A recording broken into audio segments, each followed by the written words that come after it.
Hi, y'all. It's Angela, and I'm back for another episode of Business Unveiled. And I'm super excited to talk with our guest today. Julia Pimsleur is going to be our guest today. She is the founder and chief Empowerista, I love it, of Million Dollar Women, which is a social venture based in New York, helping 1 million women reach 1 million in revenue, which is absolutely amazing. She's the author of the best-selling book, Million Dollar Women, and the essential guide for female entrepreneurs who want to go big. And by the way, it's on Audible. And she's the host of the podcast, Million Dollar Mind. So be sure that you go over and subscribe to that. And she interviews successful entrepreneurs and leaders about the mindset shifts they made to become who they are today. It's all about mindset, right? Ladies, for those of you who are listening, who are ladies. So Julia, welcome to the podcast. Thank you so much for being here. I'm so excited to be here, Angela. Yay! Let's do it. Let's do it. Before we jump off into all the goods, give us some foundation of like your background, and did you always know that you wanted to be in this role? Like, what you want to be when you grow up? So take us back to that time. Welcome to Business Unveiled, the podcast designed to help you thrive in the creative community. Here's your host, events and productivity consultant, Angela Profit.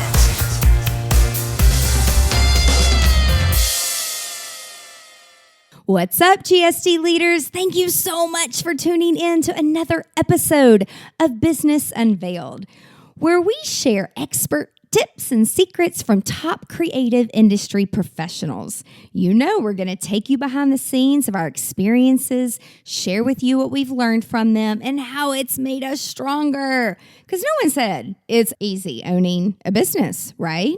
But it's a lot more fun when you've got a strong support team around you. And that's exactly what we do at GSD Creative. We're right there by your side. And I'm so excited that you've chosen this podcast to take the first step in growing a productive, profitable, and successful, wildly successful business within the hospitality and creative industry. Today's podcast is brought to you by BombBomb. You can quickly and easily send video emails to stand out in your audience's inbox. There's no faster way to record yourself and or your screen. You can set up email campaigns and track for timely, relevant follow-up. BombBomb makes it super easy to build relationships through email, text, and social media with one goal: humanize the planet. Give it a try. bit.ly/APBombBomb. Oh, when I was growing up, I think I wanted to be a writer, was the first thing I wanted to be, until I found out that meant you had to sit in a room by yourself for many hours a day. I was like, yeah, that's not going to work. Yeah, I've always been an extrovert. But I grew up in New York City. I'm a New York City girl, as you can tell from how fast I talk. I'll try to slow it down a little bit. I love it. But I went to a school that I think was very formative, which is called the Ethical Culture School. And it was based on this philosophy around giving back to society, doing good. And a lot of the people who came out of this school went on to work in nonprofit, join boards, lead social change movements. So I do think some of what I ended up doing, as Chief Empowerista probably started right there in that early schooling. That is so awesome. And so you've done so many amazing things like in your career. You've got a podcast, you've got a book. Like, what actually inspired you to share some of these stories, like through writing a book and through hosting a podcast? Pain. Yeah. Right? The pain I went through as an entrepreneur, the sleepless nights, the feeling like I don't know who to turn to. I don't know how to figure this out. Am I smart enough? What if I don't figure it out and I can't pay the rent and I don't know how to support my kids? And right, all that pain, all that fear. Once I did break through with my business and figure out how to run it and make it sustainable and grow it and all that good stuff, I was like, I wish someone had just shown me how to do this. And that is really what motivated me to write million dollar women. I was still running my company when I wrote it. I ran a language teaching company for 9 years called Little Pim. And for all the moms out there, if you have young children, you might have seen it. It's a little panda bear character, and he helps young children learn a second language at the age they learn best, which is 0 to 6. So French, Chinese, Spanish, Italian. We had 13 languages, Angela. That's amazing. Yeah, that was the biz. And you raised over I raised $6 million for that business, and I had been a fundraiser before that, so I'd raised $20 million for that. But where I was going with this is that when I kind of got to the place where I'd stabilized my business, we got over $1 million. We had the venture capitalists. I had a board, a great team. That was when I started thinking about, okay, how can I make this easier for other women? Because it sure wasn't easy for me. And I know you and I are on the same page about that, right? There's nothing easy. Yes. It is. And the other thing, Angela, I don't know about you, but I feel like we're socialized with all the wrong messages. Like we're taught from an early age, just work harder. Just, you do more. And the truth is, if you start hanging around with successful people, you realize that is not at all the answer. The answer is to find people who are smarter than you and learn from them and do what they did, get the right strategies, right? Delegate, build teams. The CEO of Walmart is not like putting in longer hours, right? That's not why Walmart is a multi-billion-dollar company. So I did feel kind of very called to help women think differently about how to scale up their businesses, sometimes raising capital, which not a lot of women do, but not always, but mainly just getting into what I like to call the go big mindset, which is this, I can do this, I'm going for it. People just like me have made it happen, and I'm going to make it happen too. And that's what drove me to write the book. That's awesome. And I know, like you even mentioned a few moments ago, like there's so many unique challenges that as a woman and trying to scale a business, which if we have new business owners listening, what is your definition? Because it's funny, I'll ask different women, like, what's your definition of scaling your business? Like, what would you say to like the new people out there? Any feedback on that? Yeah, I think not enough women are asking the question early on of their business of what is the scalable part of this business? Now, maybe the whole business is scalable, especially if it has a tech element, right? That can often make it very scalable. Let's say if you're selling products online, or I had a woman with a beauty company. So she was selling makeup, but then she also developed this app to help women figure out what was the right skin tone color for themselves using the app. And so that part was very scalable, right? You can raise money around that. And I do see a lot of the women in our $1 Million Women community, no one's ever asked them to think about that. Right?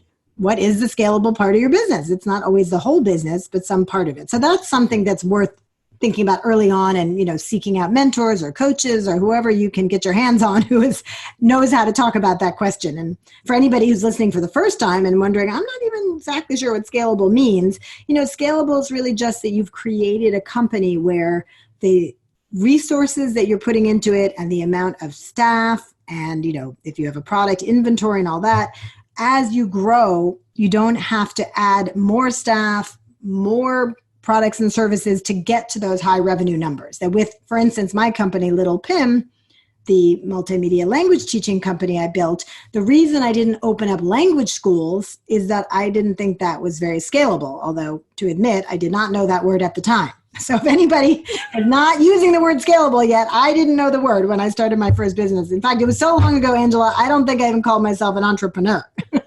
I don't think people were even saying that. We're talking like 14 years ago when I started my first business, this Little Pim.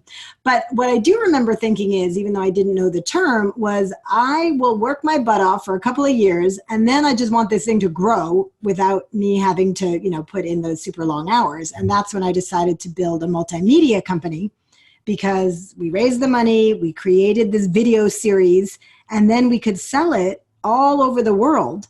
And it could be seen on any screen, any size, anywhere.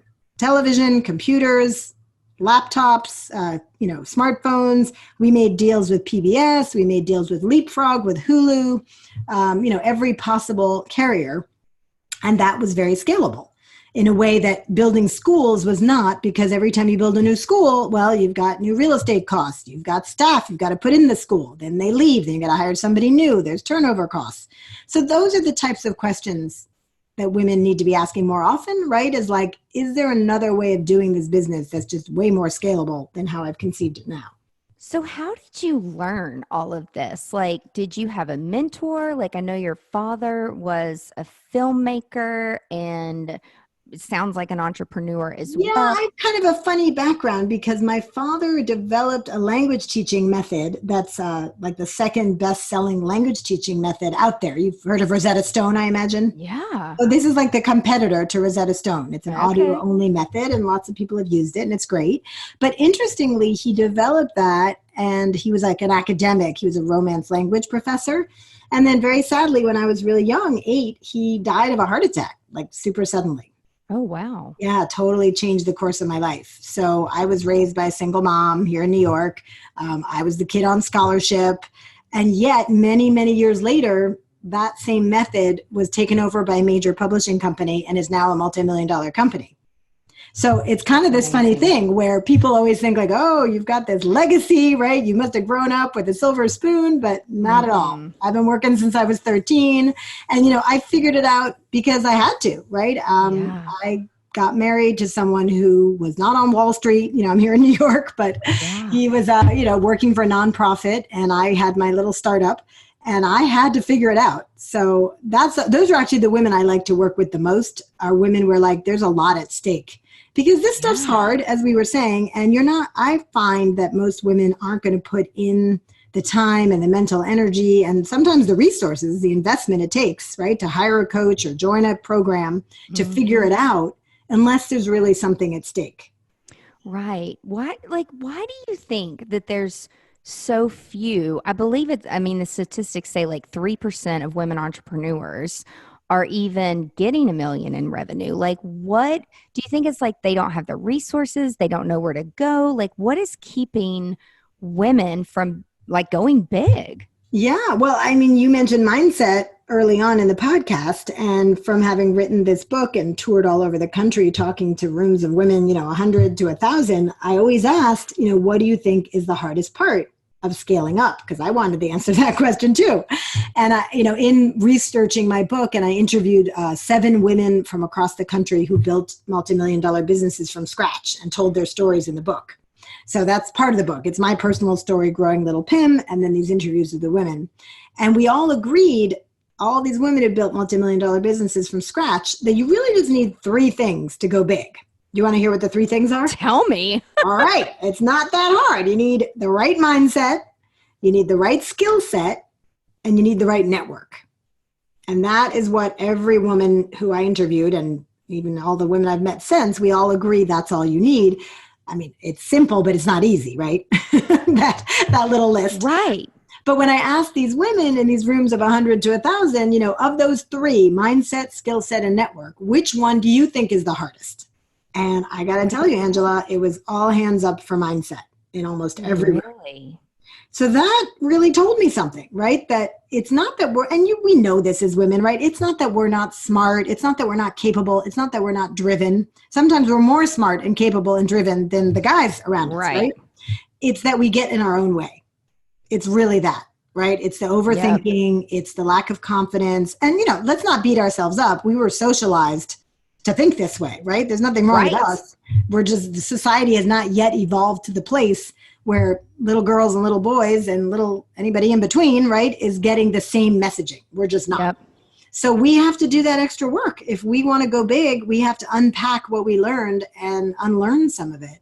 And funny enough, after I wrote the book, I decided to become a mindset coach in addition to doing the coaching business work, because I realized that's what women need. So I got trained as a master practitioner in NLP, which is neuro-linguistic programming, which is a rapid change belief system. Sorry, let me say that again. It's NLP, it's not a rapid change belief system. NLP is a system for rapidly changing people's belief systems, which is what we really need to do with women. Have you heard of that, NLP?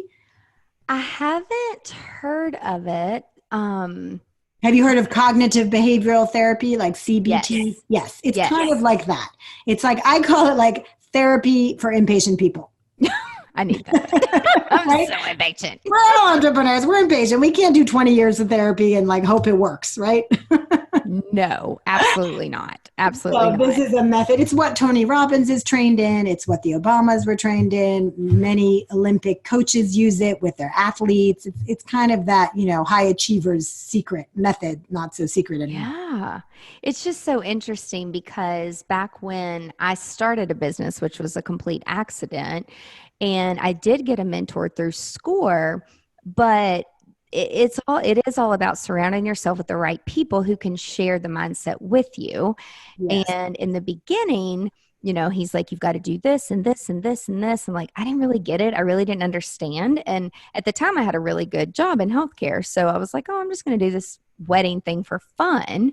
And then 10 years goes by and then it is my full-time business. But then I've been in all types of groups and CEO groups and have access to great education. And a speaker said once, do you have a job where you're just self-employed, or do you actually have a business? Meaning, can the business run without you?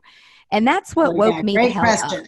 up. Yes, right? Woke me up. Exactly. Is the business just a job you created for yourself, or Yep. is this like a company? Yep. And Yeah. so that's where, for me, that's that little story sentence, I'm like, holy shit, like I have a freaking job, because without my name on these events that we're creating, because we use psychology and technology, which was my background, and I'm not teaching these other girls and these other people that are interning with me and then staying on with my company, if I don't remove myself, I'm going to be in big trouble, because I can't work 23-hour days on my feet without eating and peeing forever. Like, you just can't do that. Well, and also we're all just human beings, right? You could get sick, you could have a family emergency. Like, why would you set yourself up to be that vulnerable? And yet so many women do. Yeah. And so what is something, and early on, I don't even know when I was 20, if he would have said like, hey, you really need to think about this. But what's the first step for people who, they wake up and realize like, oh shit, I do have a job. Like, how do you back out of that? Right. Yes, exactly. Well, the first thing is I do tell women not to name their companies their name. Right. I know it's very tempting. I had a coaching client, we'll call her Emily Balin. There we go. So Emily Balin had Emily Balin Company, and we did a 6-month coaching together, and we renamed her company to have just like an inspiring name. She was working with digital marketing. And what that allowed her to do was hire a really great team to sit just under her. And then when the new clients came on, she would introduce them to the great team, and the team would do the work. And people stopped asking for her. Because if you're going to hire Emily Balin and Company, you're going to want Emily Balin to show up, right? Yep. Whereas if you've hired the, good food company, well, you just want good food, right? And the CEO doesn't have to be the one to deliver it. In fact, it'd be weird if she was. So that's a big, big tip that not everybody follows. And you can change the name of your company. Look, you change the name of your podcast, right? People can change the names of their companies when they have this kind of wake-up call. Yep. So I'm on name number 5. I'm not even kidding. I love it. So when I first started, it was just like, oh, I'm going to say Elegant Weddings by Angela. And that was my first URL. And that's what it said, down at the courthouse. Then people were like, oh, but can you do my events, or do you just do weddings? And I'm like, well, of course I can do events. Like, it's the same strategy. Skills, sure. Yeah, it's just a little bit different. And so then I started a different company called Events by AP. Well, that created massive confusion in the marketplace, because at the time that I had both of those businesses, I also had a job in healthcare. And so what was happening is some of the physicians' kids were starting to get married, and then they would be looking for someone online to do their open houses for Christmas, and then songwriters were doing number 1 parties, and they were just super confused. And so I started to have some doctors at the hospital that I worked with. They're like, are you the same? Are you the wedding girl and you do events and you work at the hospital? Like, it was a freaking mess. Like, and branding back then, it's like social media didn't exist. So like, what'd you do? I didn't know anything about branding. So then like when social media came out, I hired someone to help, like an actual branding manager is what he called himself. I met him at Dave Ramsey years ago. And he's like, I think that it's okay that it's your name because you've been doing this for so long. You grew up in the community, and think of like Martha Stewart and think, and I just kind of listened to him. I was like, okay, well, we'll just put everything under one LLC, that's good. And then I joined this group, EO, Entrepreneur Organization, which you're familiar with. Yeah, I was in that too. Yep. And they're like, oh, that's not good, Angela. Like, no, don't do that. So then I went back and I'm like, well, what do we do? I went through this whole thing with my business group of, what exactly do we do? And I'm like, we create experiences that are very vividly. So when people walk into a room, regardless if it's a wedding, a conference, whatever, we very much play off of the psychology because that's what I went to school for. And so then we renamed the company to Vivid Experiences. Then people thought it was a porn company. Oh, stop. I'm not even kidding. No, horrible. Yep. So then we tried that for a few years and everybody was still asking for me. And I'm like, and again, I had to hire someone to help me rebrand again. And so that's where we changed everything. And it's like our ideal audience is not just weddingpreneurs. I don't even know who came up with wedpreneur, but I'm like, you're either a business owner or you're an entrepreneur or you're not. Like that's right. Wedpreneur is not a thing. No, it's not a thing. And so it really started to get under my skin.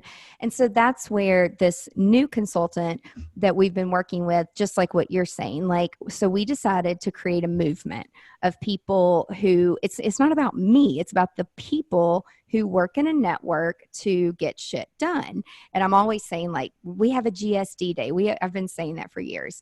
And so we, a few years ago, rebranded to GSD Creative. And so basically we help entrepreneurs who want to get shit done. And I love that. And that's a perfect example, right, of what you can do to grow your business if you move it away from just being about you. But you did ask if something happened or I worked with someone to help me learn all this and scale up. And I did, because the first 4 years, to be honest, I just toiled away. I just worked those super long hours. I had 2 little kids at home. They were 3 and 6. And I would come home, give them dinner, let my husband put them to bed, get back on the computer, be up again at 6 a.m. It was exhausting.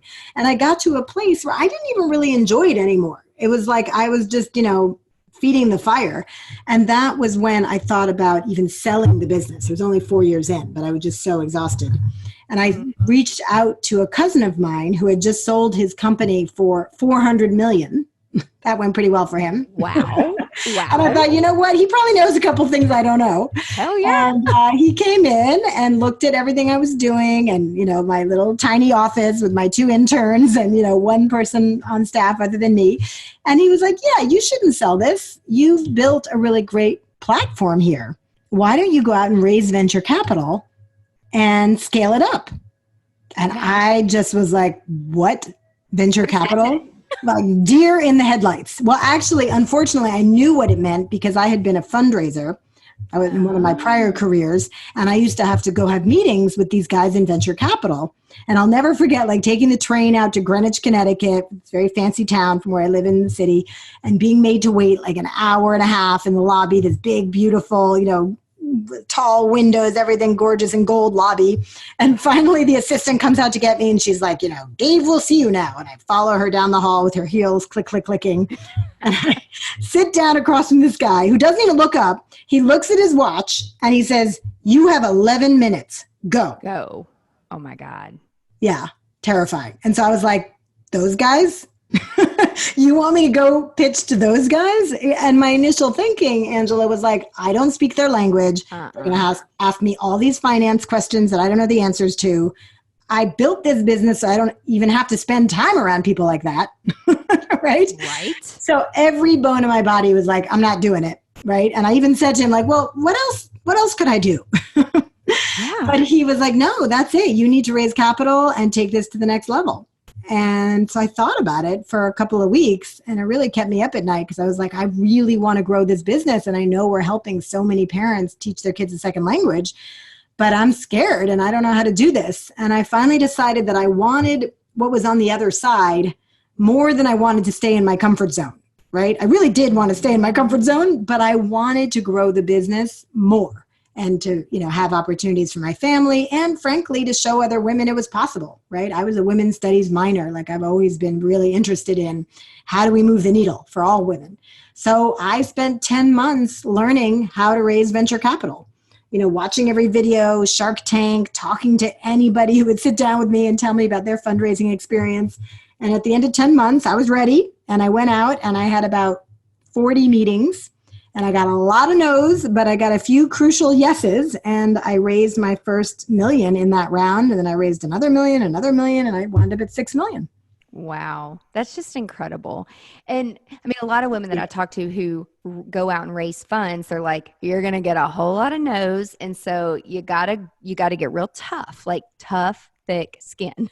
That's where the mindset comes in, right? Yep. Before you're going to hear yes. And so, I mean, what do you think that people can do to increase the number of women entrepreneurs and people? Like, would you say the first step is for women to come to a mindset conference, or like what should reading books was my first step, and that really helped to read the stories of women entrepreneurs who had made it and see what did they do, because there's often something in there that you can replicate. Sometimes I would read these biographies of like Steve Jobs, right, and Mark Benioff of Salesforce, and it just felt too removed from my world. That was part of why I wrote $1 Million Women. I wanted to hear about women, not who are at the top of Mount Everest, right? Not Oprah and Martha Stewart and Sarah Blakely, but like who's at like the base camp, right, of Mount Everest, which by the way is 18,000 feet up, right? And half the people don't make it there. So there are actually millions of women right now making millions of dollars, running viable, scalable companies, but we just don't know their stories. So those are the stories I told in $1 Million Women. And I also have a chapter all about fundraising to teach all those things I had to spend 10 months learning, so that more women can just read the book and decide, I'm going to do it. And I've had a lot of women contact me who are like, I didn't consider fundraising before I read your book, but now that I see what it entails, like, I think I can do that too. And that makes me really happy. That's amazing. So do people hire you just to help them prepare for fundraising, or you're just like, read the book? Well, definitely read the book first. Yes. But then, and actually I do have a free chapter on my website. So I have a whole chapter on delegating, because one of the key things women need to learn to do is like get out of doing every single job in their company. Mm-hmm. But a lot of women struggle with that. So I have a free chapter about how to do that on my website. But no, most women come to me because they're making somewhere between 100,000 and 600,000 in revenues, and they really want to get to $1 million or more. And so it usually requires making some pretty big shifts in their company and in their mindset. And they know it's possible, but they don't know how to do it, or they want to do it faster. And they come to me, and we either put them in our online coaching program called $1 Million Women Masterclass, or in a few cases I do one-on-one, although I don't do too much of that. Yeah. And so I know, like, on your podcast, $1 Million Mind, and you interview successful entrepreneurs, like, what is $1 million mind? And like, so how do you get one? I'm so glad you asked. So it's not about sort of making $1 million quick or anything like that. It's the notion that, if you foster best practices in your mindset, right? If you know how to quickly overcome obstacles, if you can reset and reframe situations when they don't go your way, then you have a powerful mindset. It's like building core strength at the gym, right? Do you ever go do that and like do the sit-ups and all that? Well, that's building core strength in your body. But you can also build core strength in your mind by learning some of these best practices that, Olympic athletes use, that people who are leaders of, international movements use. They do have training that the average person doesn't have. And I was fortunate enough to get a lot of that training.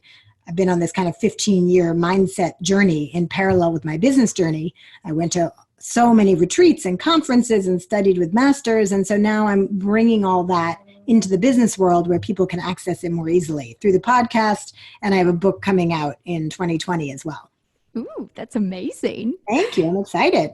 And then you also host a annual summit for $1 Million Women. And so how do they have to make $1 million, or can anybody that's interested and that's their goal That's right. It's the second one. I mean, really, $1 Million Women is for women who would like to have a big, successful business. And to be honest, they don't even have to want to make $1 million. It's an aspirational placeholder for a set of dreams, right? For some women, they come into our community, they're making 200,000. They really want to make 500,000. We help them do that. Now, most women do want to get to $1 million, but that's not a requirement for coming in. That's amazing. Thank you. And then the summit grew out of our online business school because we'd been running it for about 2 years and the women started saying they wanted to meet in person. So we organized our first one a few years ago. We're now on our 4th annual $1 Million Women Summit. So fun. 300 women, Microsoft Conference Center, New York City, April 23rd and 24th. You should come, Angela. Oh my gosh. I would love to. Yeah, we'd love to have you there. It is so much amazing high energy of all these, badass business women in one room. We bring in keynotes and we have breakout workshops about fundraising and branding and all those things. And we also do a pitch competition where 5 women compete in front of judges and get their companies funded. Oh my gosh. And then you also have scholarships that we do. That's the social venture part. Yeah. So circling back to, the ethical culture background I mentioned early on. So we noticed after a couple of years that women of color entrepreneurs were approaching us a lot, but didn't have the funds to do our program. And we know from the stats that women in general, only 3% get to $1 million. But have you ever seen the stat for women of color entrepreneurs, Angela? Yeah, it's really it's less than 1%. It's crazy. And average revenues are $25,000 to $50,000 a year. Yep.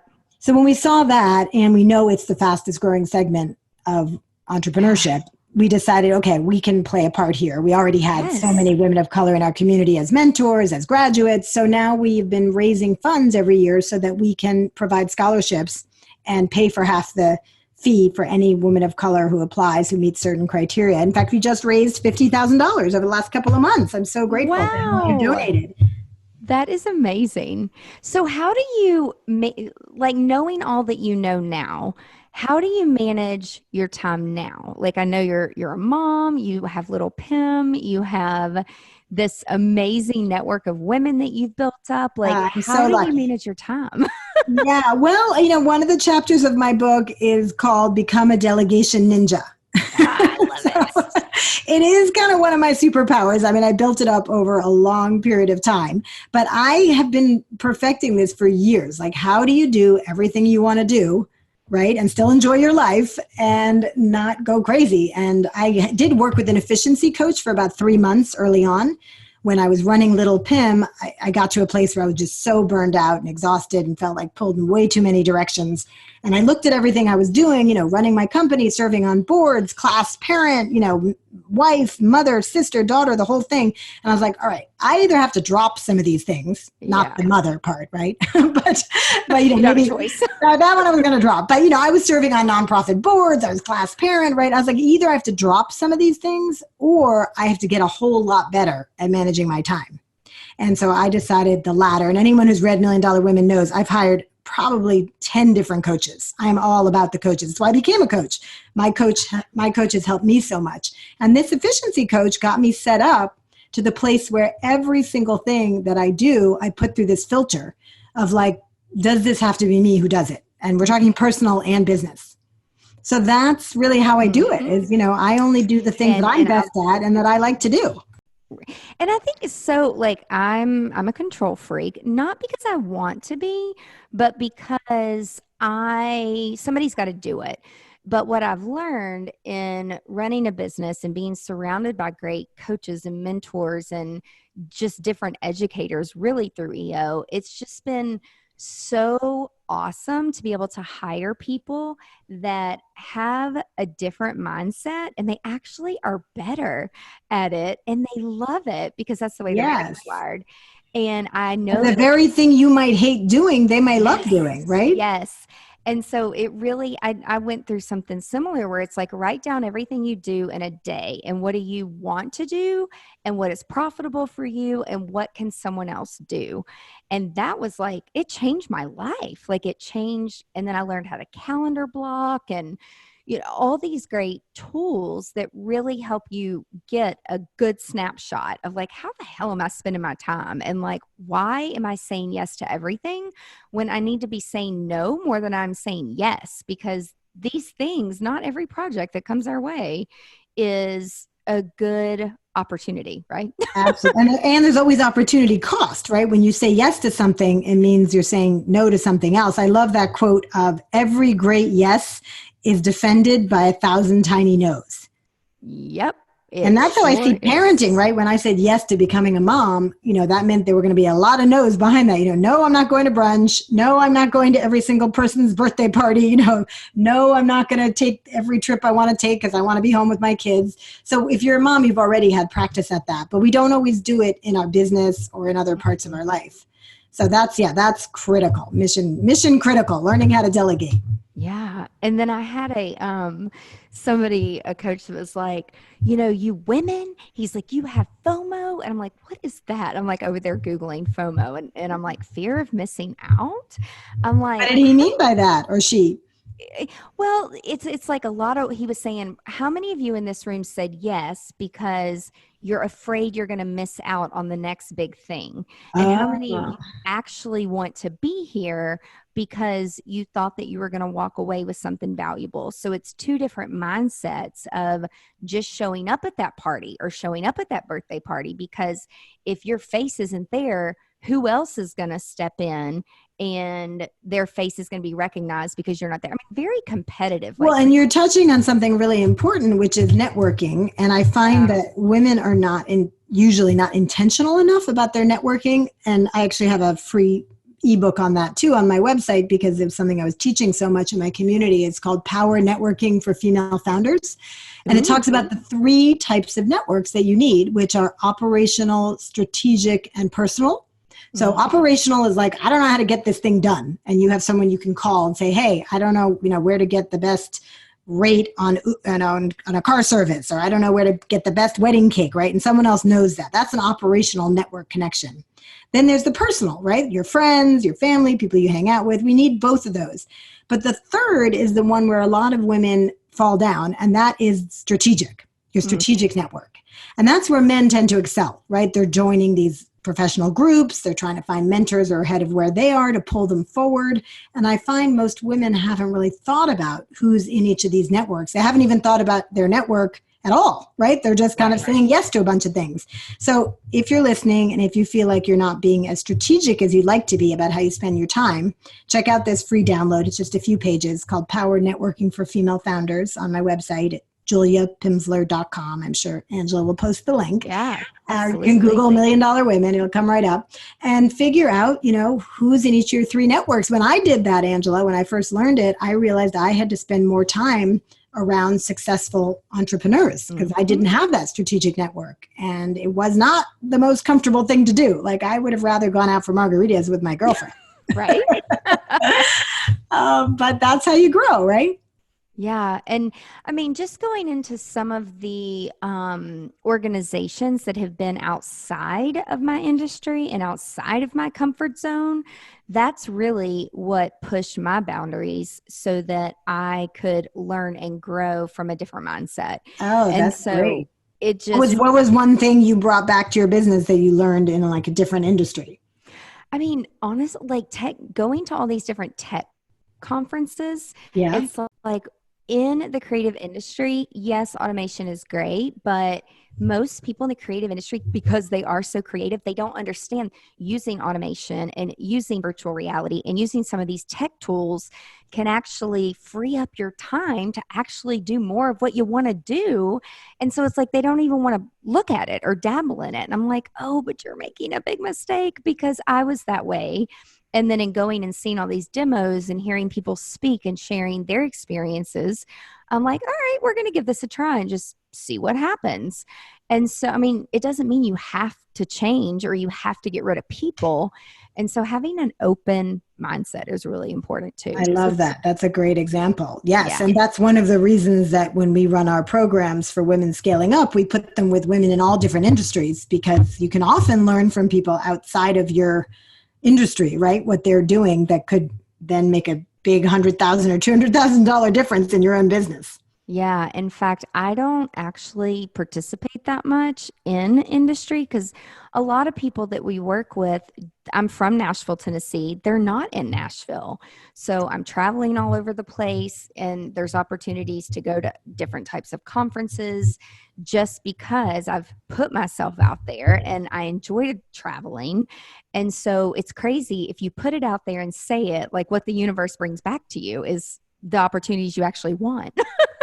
So true. Well, it sounds like you are practicing the strategic, operational, and personal networking. I'm not surprised without even knowing the terms. That's amazing. But I can't wait to listen to your book. I'm super excited to dive in and listen. That's amazing. I'm excited to get it done. It's been 2 years in the making and very excited to share these mindset best practices with the business world. And this one's going to be for everybody, not just for women. I love working with women, but mindset applies to everyone, as we well know. Yeah.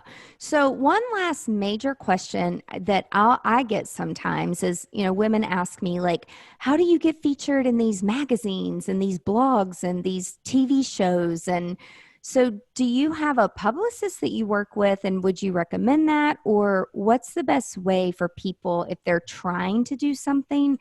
How can they strategically get the word out there? Well, I did work with a publicist when I was at Little Pim, my language teaching company, but it can be several $1,000s a month. We were VC backed, so we had that kind of budget.